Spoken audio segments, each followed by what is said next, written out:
Everyone, I'm Becky, your APS Employee Wellness Coordinator. Okay, we're still in our Thrive in 2025 initiative to reclaim health and harmony. And so I wanted to give a recap and a little update because this week we've been working on the mental energy wellspring with productivity. And so the goal this week was actually to write down daily goals. And what daily goals help us to do is to stay focused. It brings some clarity and attention into our day when we have a practice of writing down our daily goals, whether they be personal, professional, or both. And so we started the week, and I gave some tips on different ways of going about writing down daily goals. One of them is to kind of do it at the end of the workday, where you kind of before you leave, you look at what you have to do and write down your daily goals for the next day. It helps provide a lot of clarity around our tasks and strategic plans as well. And then what it also does is it helps reduce our stress. So when we feel like we have a handle on things and we're navigating things on a daily basis, we feel a little bit more productive. And so it also lowers our stress.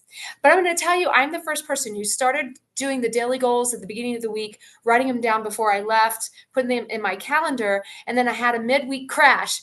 Just like most of us, right? We have a day where everything sort of gets turned upside down. So then, and I put this in our group, so then I looked at how can I habit stack writing down my daily goals? And what habit stacking is, it's a practice we use in a lot of different ways for our wellness.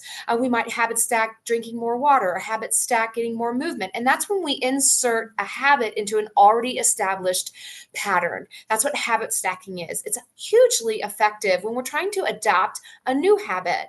So something that's already established, maybe our morning routine. If you have a time in the morning where you're doing some intentional mindfulness, prayer, or exercise and movement, a habit stack would be, I'm also going to look at my day and write down my daily goals. We might habit stack in the evening if you're trying to plan your next day. Sometimes in the evening, some people do kind of maybe go back to work. I don't always recommend that. That's why I recommend doing it before you leave work.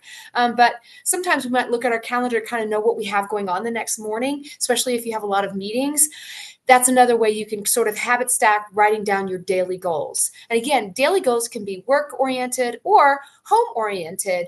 And it's a great way to stay organized, and that helps our mental energy wellspring. That's what we've been working on this week, is writing down daily goals. Whether you do it in the morning or in the evening, the most important thing is that you're staying with that habit because it does really help our energy. Next week, we're going to work on avoiding multitasking by single tasking. So all of this plays into our mental energy and our productivity. And so I encourage you to join us, and all the information is down below if you want to join the Thrive in 2025 activities. Thank you so much. Have a wonderful, blessed day, and take good care.